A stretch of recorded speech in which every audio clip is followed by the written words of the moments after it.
ክርስቲያኖች በጾሙ በሳቅ ሊደፉን ነው።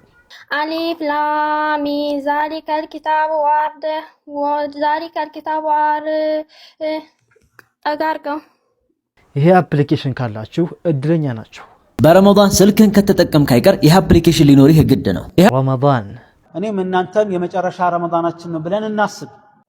ጾም አላህ ያየኛል ብለህ የምትሰራው ስራ ብቻ። السلام عليكم ورحمة الله وبركاته. سلام تينا فكر بيالاችሁ يعلم ጥግ ዳር ድንበር ይድረስ አንዋነኝ እንደምናላችሁ ለተከበራችሁ የአኑን የቁም ነገር ቤተሰቦች ኢንሻአላህ እንግዲህ በቁም ነገር ቪዲዮ ተመልሼ መጥቻለሁኝ። ሁላችሁም ይሄን ቪዲዮ ላይክ አድርጋችሁ ጀምሩት። ዛሬ የምናያቸው ቪዲዮዎች ያው ከረመዳን ጋር የተያዙ አሪፍ ቪዲዮዎች አሉ። ከዛ በፊት ግን እስቲ ያው አንዳንድ የክርስቲያን ጽድቅ የሚሰሩ ሰዎች ያው ድራማቸው አይሰለችም ግን ያው በረመዳን ደግሞ ያን በሳቅ ሊደፉን ነው መሰለኝ። እቺን ነገር አይታችሁ ዘና በሉልኝ። እሺ በቀራን ከፍትልሻለሁ። እሺ በቃ ስሙ ሙስሊሞች ተረጋጉ። ይሄው ልታነብልን ነው እታችን። አሊፍ ላም ሚም ዛሊከል ኪታብ ከየትኛው ቁርአን ከእንትን ልክፈትልሽ መሰለኝ። አልዱሪን ነው የምከፍትልሽ። አልዱሪ ላይ ታነቢያለሽ። ያው እሺ أعوذ بالله من الشيطان الرجيم بسم الله الرحمن الرحيم ألف لام ميم ذلك الكتاب وذلك الكتاب أجاركو لر تجا زماير الله ذلك الكتاب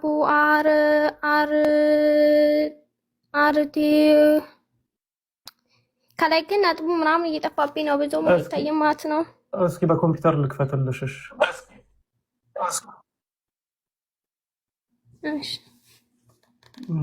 ኦኬ። እሷ እኮ እያነበበች ነው። አሁን እናንተ ለምንድን ነው የምትስቁት? እንደው በጣም የሚያሳዝን ነገር ነው እንዴ! ጎበዝ ነች፣ እያነበበች ነው። ተው እንጂ። እሺ መዲና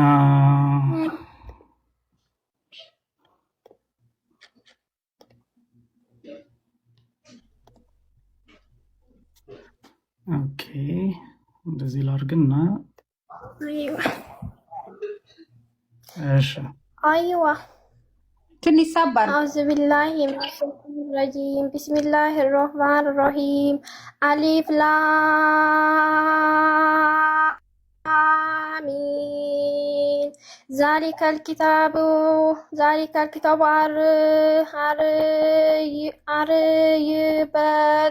ريب فيه هدى للمتقين الذين يؤمنون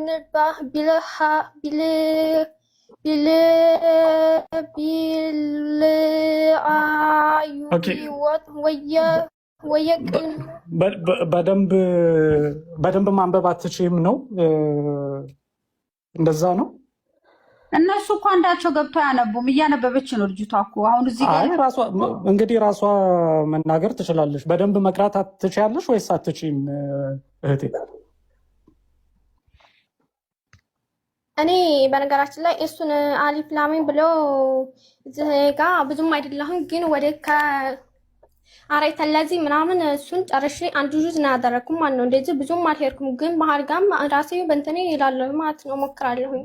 አይ እንግዲህ እኔ ቀደምም የጠየቅኩሽ ለዛ ነው። አው ሙስሊም ነሽ ወይ ፖስት ያደረግሻቸው ነገሮች ስመለከት እንግዲህ ኢፍጣራችሁን በሳቅ እንዳሳምርኩት ተስፋ አደርጋለሁኝ። እቺ ልጅ ማለት ሙስሊም ነበረች። አሁን ያው ለትከፍር ሄዳ ከዛ ቁርአን ምናምን ነገር ልትቀራ ሙስሊም እንደነበረች ለማሳመን እየሄደች ነውና ይገርማችኋል። ያየነው ነገር በጣም እንደዚህ አይነት ቃሪኒ ሰምቼም አይቼም አላቅም። በረሮ ነገር ነች እንዴ በአላ። እኔ እኮ በቃ እውነት ካላችሁ እውነታችሁን አውጡ። ሁሉ ጊዜ በሐሰትና በድራማ አይሰለቻችሁም? የሆነ ሰው እኮ በቃ ከሆነ እምነት ላይ ወጥቶ ሌላ እምነት ሊቀላቀል ይችላል ግን እናንተ በቃ ጠረባች ስታጡ ማለት ነው። በዚህ ልክ ቢያንስ የሆነ ነገር አለ በደንብ ተዘጋጅታችሁበት ምናምን ብትመጡ አሪፍ ነው። እንደዚህ አይነት ሰዎች ደግሞ ምናልባት ሊኖሩ ይችላሉ። አሁን እቺ ልጅ አራይተ ለዚህን ጨርሳ ነው አንድ ጁዝ ያከተመችውና በጣም ከአክራሪ ቤተሰብ ነው የወጣችው። በጣም አክራሪ ነበረች፣ በጣም ኡስታዝም ነበረች ምናምን ነገር ይላሉ። ወደፊት ደግሞ አፍሩ ማለት ነው እንደዚህ አይነቶቹም ማለት ነው። በጣም በቃ እስልምና ላይ ጠሪቃ አንብባ መልስ ተቃን የወጣችው ብለው ድራማም ይሰሩባል። ለማንኛውም መሳክ ከፈለጋችሁ ድጋሚ ስሙት። እኔ ብሰማው አልሰለቻለኝ እኮ ብር መታረም ያለበት ነገር ስለሆነ ቪዲዮን ሼር እያደረጋችሁ ይህንን ቪዲዮ ተመልከቱት። መግዱብ ዐለይሂም ወለዷሊን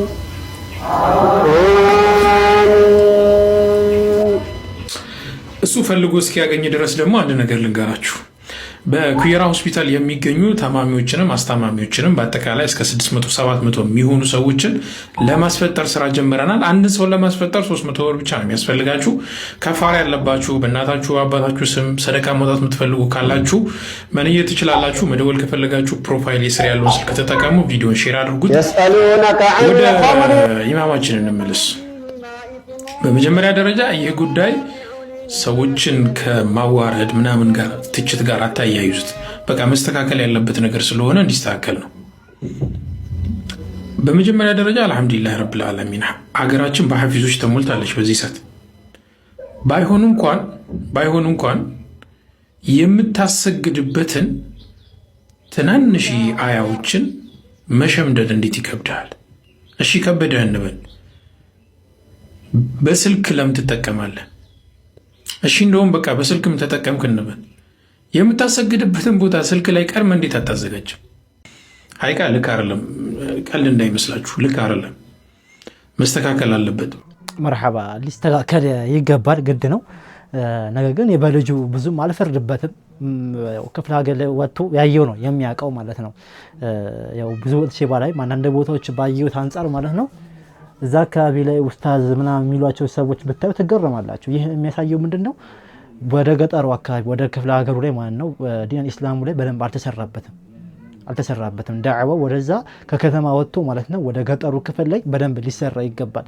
ሀይጋ ኡስታዝ ምናምን የሚሏቸው ሰዎች ትገረማላችሁ። እነሱ ኡስታዝ ብሏቸው በቃ ልጆች የሚያቀሩ ምናምን ነገር ስታዩዋቸው አንዳንድ ቦታ ላይ በጣም ይላላችሁ። እዚህ ይመጣ ገና ተማሪ ነበረ የሚሆነው እዛ የሚል ኡስታዝ ማለት ነው። ስለዚህ ይሄ የሚያሳየው በጣም ክፍተት እንዳለ ነው ዳዕዋውና እንደዚህም አሊሞቻችን ወይ ሐፊዞች ወደዛ አካባቢ ስለሚጎሉ ነው። በልጁ እኔ ብዙም አልፈርድም። ያው ከአካባቢው አለ የተባለ ወይም ቃሪ በጣም ተጅዊዱ ምናምን በቃ ጎበዝ ተባይ ልጅ ሊሆን ይችላል እዚህ ጋር ወጥቶ እየቀየረ ምናልባት ከኋላ ያሉት ደግሞ ምናልባት አይታወቅም። እነሱ ወይኔ ቁርአን ለሐልንም ራሱ በትክክል ላያቋት ይችላሉ። ስለዚህ በሱንም ፈርድ አንችልም። ባይሆን እንደተባለው ግን ማስተካከል አለበት። ያው ሐፊዞች አንከሉ መጀመሪያ ማስተካከል ነው ያለበት ማለት ነው። የሚያሰግደውን ነገር ኢንሻአላህ ይሄ እንደው ክፍተታችን የሚያሳይ ይመስለኛል። ዳዒዎች፣ ኡስታዞች፣ አሊሞች ዳለ መጅሊስም ጭምር ማለት ነው ይሄን ነገር በትኩረት አይተው በገጠሯማ ቦታ ላይ በደንብ የዳዕዋ ስርጭት ያስፈልጋል። በረመዳን ስልክን ከተጠቀምክ አይቀር ይህ አፕሊኬሽን ሊኖርህ ግድ ነው። ይህ አፕሊኬሽን ብዙ ምኞቶችን ስላሳካልኝ በሁሉም ሙስሊም ስልክ ውስጥ ቢገኝ ብዬ የምመኘው አፕ ነው። ለምን መሰለ? አንደኛ ከድሮ ጀምሮ እስካሁን ድረስ ካሉት የቁርአን እትም አይነቶች መርጠህ መጠቀም ትችላለህ። ሁለተኛ እየቀራህ እያለ ተፍሲሩን የማታውቀው ቃል ካገኘህና ተፍሲሩን ማወቅ ከፈለክ ቃሏን በመጫን ብቻ ከተቀመጡት ከ25 በላይ የተፍሲር ኪታቦች ውስጥ መርጠህ ማየት ትችላለህ።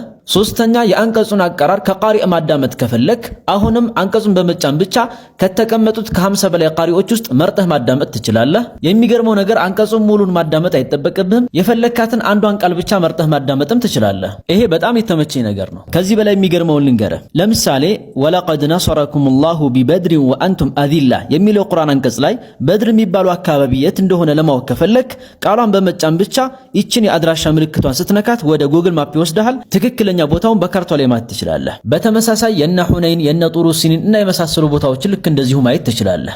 አጂብ ነው። ልክ እንደዚሁ ቲን የሚባለው ፍሬ ምን አይነት እንደሆነ ማወቅ ከፈለክ ቃሏን በመጫን ብቻ የሚመጣልን የምስል ምልክት ስትጫን የፍራፍሬውን ምስሎች በብዛትና በጥራት ያመጣልሃል። ከዚህ በላይ በጣም ያስገረመኝን ነገር ልንገርህ። ቁርአንን በስንት ጊዜ ማክተም እንደምፈልግ አስገባለት። እሱ እቅድና ፕሮግራም ያወጣልሃል። በየቀኑ ሜሴጅ እየላከ ያስታውሳል። ከዚህ በተጨማሪም ገጾቹን ወደ ጎን መግለጥ ካልፈለክና በራሱ ጊዜ ወደ ላይ እንዲንቀሳቀስ ከፈለክ ይችን ምልክት በመጫን ብቻ በፈለግከው ፍጥነት ወደ ላይ እንዲሄድ ማድረግ ትችላለህ። ባጭሩ አፕሊኬሽን ብዙ ምኞቶችን በአንድ ጊዜ ሰብስቦና አጭቆ የያዘ አፕሊኬሽን ነው። አፕሊኬሽኑም ወህይ ይባላል። ፕሌይ ስቶር ላይ ወህይ ብላችሁ ሰርች ብታደርጉ በቀላሉ ታገኙታላችሁ። አሊያም ባዮ ላይ ባስቀመጥኩላችሁ የቴሌግራም ቻናል ማግኘት ትችላላችሁ። ታዲያ ይሄን ጠቃሚ መረጃ ለአንድ ወንድምህ በማስተላለፍ ቁርአን በቀራ ቁጥር አንተም የአጅሩ ተካፋይ መሆን ትፈልጋለህ? ምርጫው አንተ ነው። ጫይን ሼር ማድረግ አድርጌ ይሄው ለእናንተ ሼር አድርጌላችኋለሁ።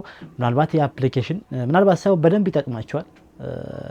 በደንብ እስከዛሬ ካየናቸው የቁርአን አፕሊኬሽኖች በጣም እጅጉን አሪፍና እጅጉን በጣም ለየት ያለ አፕሊኬሽን ነው። ገብታችሁ ፕሌይ ስቶር ላይ አፕ ስቶር ላይ አወርዳችሁ መጠቀም ትችላላችሁ። ኢንሻአላህ እንግዲህ ይሄ አፕሊኬሽን ከተጠቀማችሁ በኔ ሰበብ ከተጠቀማችሁ እንግዲህ አጅሩንም እንግዲህ አብረን እንካፈላለን ማለት ነው። እንዳሳስቱ አውርዱና ተጠቀሙበት። ጋይስ ወደ ሀገራችን መጥቶ እቺን እናት እንግዲህ በኡምራ ሰርፕራይዝ አድርጓታል። ከቀናት በፊት ወደ ሀገራችን እንደመጣና የተለያዩ ድጋፎችን አድርጎ ወደ ሀገሩ መመለሱን ነግሬያችሁ ነበረ። ታዲያ ጋይስ አሁን ቪዲዮዎችን መልቀቅ ጀምሯል። ከታች አካውንቱ ሜንሽን አድርጌላችኋለሁ፣ ገብታችሁ ማየት ትችላላችሁ።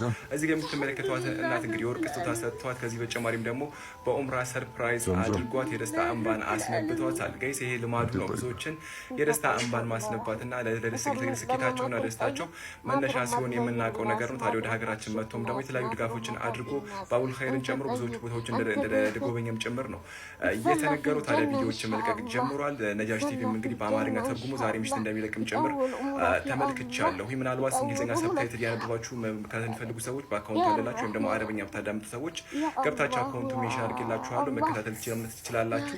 ኤኒዌይስ በጣም ያስደስት ቆይታ እንደነበረው ጭምር ነው የተነገረው። ታንኪዩ ጌስ እያላችሁ ቪዲዮውን በደንብ ሼር ሪፖስት ያድርጋችሁ ለብዙ ሰው አድርሱልኝ። ሰላም አለይኩም፣ ይመቻችሁ። ወአለይኩም ሰላም ወራህመቱላሂ ወበረካቱ። አንተም ይመችህ ወንድማችን። በጣም ደስ የሚል ነገር ነው ያየነው። ጋይስን መቼም የማያውቁ የለም። በጣም ፊቱ ሳይታይ በመላው ዓለም በመዞር እርዳታዎችን የሚያደርግ ወንድማችን ነው። አላህ ይጨምርለት። እንግዲህ ይሄ ወንድማችን ደግሞ አሁን ለኢትዮጵያ ላይ ያለው አሉ ባቡል ኸይር ምናምን ነገር ሄዶ የሚያሳይ ቪዲዮ እዚሁ የቲክታክ ቪዲዮዎቹ ላይ አይቼ ነበረ። በጣም ደስ ያለ ሐቂቃ። ኢንሻአላህ በዚህ ሰበብ ደግሞ ብዙዎችን ደርሶላቸው እርግጠኛ ነኝ እየተደሰቱ እንደሆነ ተስፋ አደርጋለሁኝ። አላህ ያስደስተው። እንሰማችሁ። እኔም እናንተም የመጨረሻ ረመዳናችን ነው ብለን እናስብ። በቃ ከዚህ በኋላ ላላገኘው እንችላለን። አጿጿማችን እንዴት ሊሆን እንደሚችል እናስበው። አናውቀውም። ምክንያቱም ሁሉም ያልም አይደል ያስባል ብዙ ረጅም ለመኖር። ድንገት ሞት ግን ይመጣና ይዞት ይሄዳል። ሞት ሲመጣ እንደምታውቁት ቆይ ፕሮግራም አለ አስጨርስ፣ ቆይ ዓላማ አለ አሳካ አይለንም። መጥቶ ባለንበት ተጨባጭና ሁኔታ ይዞን ነው የምንሄደው። ኸይር ላይም ይሁን ሸር ላይም ይሁን ይዞን ይሄዳል። ጊዜ አይሰጠንም። ይሄን በቁርጠኝነት ልናስብበት ይገባል። መቼ ምን እንደሚገጥመን አናቅምና ተሰባሪ ሁልጊዜ ጠንቃቃ መሆን አለበት። የሆነ ቀን ስለሚሰበር ማለት ነው፣ የሆነ ቀን ስለሚረግፍ። እኛም እንደዛ ነው። ሞት ቀጠሮ የተሰጠው ማንም የለም።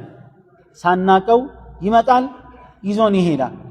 ረቢ እርጅዑን፣ ትንሽ አቆየኝ፣ ምንም ተቀባይነት የለውም። ያንን አስበን ረመዳንን መቀበል አለብን በዚህ ስሜት ማለት ነው። ሁላችንም የመጨረሻው ረመዳናችን በሚል ስሜት እንጹም የሚል ዋና እና ፍሬ ሐሳብ አለው።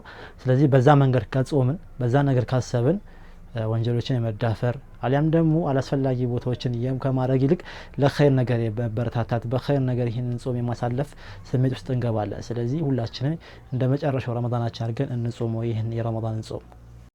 ጾም አላህ ያየኛል ብለህ የምትሰራው ስራ ብቻ። አሊያም ረመዳን ቀን ቤቱ አሁን ምሳውን በልቶ ግጥም አድርጎ መጥቶ አፉን ጠራርጎ የዛሬ ፀሐይ ምን አበረታው ቢልህ በምን ታውቃለህ? መብቱ ነው አይደል? አላህ ያየኛል ስለሚል ነው ውዶ ያደረገ የተገመጠመጠበትን ውሃ ሳይውጥ የሚተፋው። አላህ ብቻ የሚያውቀው ነው። የጉሮሮን ኬላ አላህ ብቻ ነው የሚያያት። አላህ ያየኛል ስለሚል ነው የሚጾመው። ለዛ ነው አላህ ፈሰውሙ ሊ ጾም የኔ ነው ይላል። እኔም ፈርቶ ነው ባሪያ የሚጾም እንጂ ያቺ ቤት ውስጥ ምግብ የምታዘጋጀው ውዷ ባለቤት ምግብ ቀምሳ ትፍ የምትለው ማን ያየኛል ብላ ወደ ውስጥስ ብትስበው አትችልም እንዴ? ጉሮሮን ስታልፍ ያያት ጌታ እንዳለ ታውቃለህ። ጾም አላህ ያየኛል ካላልክ በስተቀር አንድን ሰውንም ማስገደድ አትችልም። አንድን ሰው አስገድደ መሳሪያ ይዘህ ሶላት ልታሰግደው ትችላለህ። ሩኩዕ በል ስጁድ በል እያለ ሐጅ ልታስደርገው ትችላለህ አስገድደ። ዘካ ልታስወጣው ከኪሱ ትችላለህ አስገድደ ግን ልታጾሟች ጾም የምትከለክለው ምግቡን ነው ቀማኸው ተስማምቷል ዙሁር ደረሰ ልስገድ ይላል ሶላት ትከለክለው አትከለክለው ሊሰግድ ሲል ደግሞ ውዱም ይባላል አይደል ውዱ ሲያረግ ደግሞ አፍ መጉመጥመጥ አለ አይደል እየተጉመጠመጠ ወደ ውስጥ ቢልከው ማን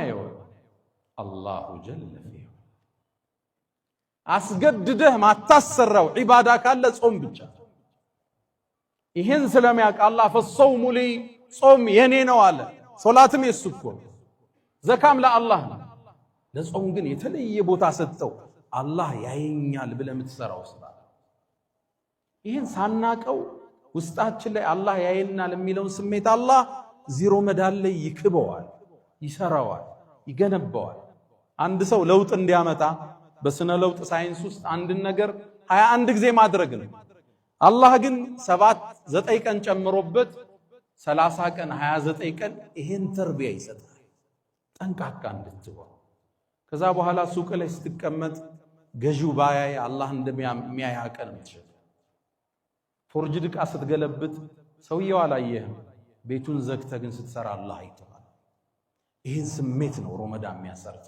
ናም ይህ ስሜት በተለይ አሁን ላይ እጅግ በጣም የሚያስፈልግ ይመስለኛል ትናንትና በለቀኩላችሁ ቪዲዮ ናይጄሪያ ይመስለኛል እንዴ ተደብቀው ሲበሉት ያዙ ሰዎች ነበሩ እንደዚህ አይነት ሰዎች ደግሞ ያው ቢፈለግም አይጠፋም በእኛ ሀገርም ማለት ነው ለሰው ብሎ የሚጾም ለሰው ብሎ የሚሰራ ማለት ነው እኛ ግን ጾም ዋና ዓላማውና ዋና ነገር ምንድነው ለአላህ ተብሎ የሚሰራ እውነት ነው እዚህ ጋር ማንንም የለም ነው ተደብቄ ምናምን ብበላ ከሰዎች ማለት ነው ማን ያየኛል አላህ ያየኛል ስለዚህ አላህ ያየኛል ተብሎ ሁሉ ነገር ሊሰራ ይገባል ማለት ነው ኢንሻአላህ የዛሬ ቪዲዮቹ እነዚህ ይመስሉ ነበር የዛሬ ቪዲዮአችን እንደወዳችሁ ተስፋ አደርጋለሁ ከተመቻችሁ ሁላችሁም ላይኳን ሰጣችሁ ጀምሩ ኢንሻአላህ በአምኔቱ ቻናል ላይ አዳዲስ ቻሌንጆችን መጀመር ፈልጋለሁ በዚህ ረመዳን ላይ ተመልካች ስለሌለ ግን ብዙም ያው ለምኛ ኺም ማበላሽት አልፈለኩም ተመልካቾች ከተመለሱ ኢንሻአላህ በረመዳን ብዙ ኸይር ነገሮችን እንሰራለን ማለት ነው የዛሬ ቪዲዮ ይህን ይመስል ነበር ሰላም አለይኩም ወራህመቱላሂ ወበረካቱ